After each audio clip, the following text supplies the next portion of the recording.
What do you make of their receiver room right now with the way Sunday went?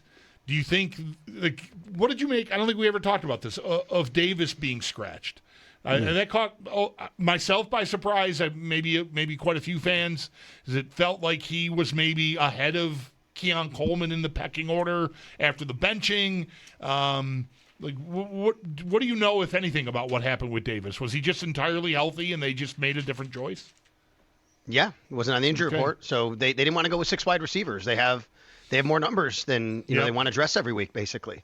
So this was a game where I think they wanted to, go a little bit more heavy with the tight ends. They used their 3 tight ends a lot.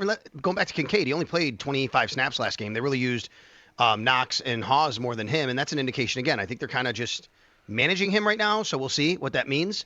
But yeah, I don't think there was anything wrong with Gabe. My thought was I was surprised, and I think, and I've said for a couple of weeks now, I think Gabe Davis is a better option than Keon Coleman. I think he's available for Josh in the scramble drill. He's made some nice catches in big situations. We haven't seen that from Keon.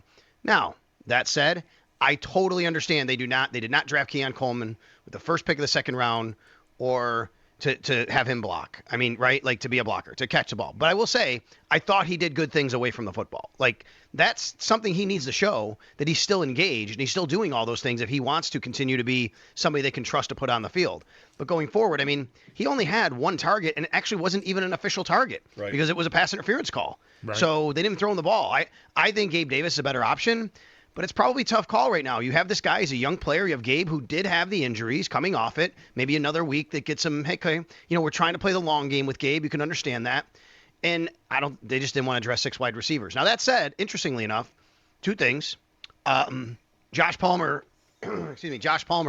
not even listed on the injury report today, which is great news, right? He had been on there quite a bit, so I think that's really good news. But they also opened up Mecole Hardman's 21-day window today.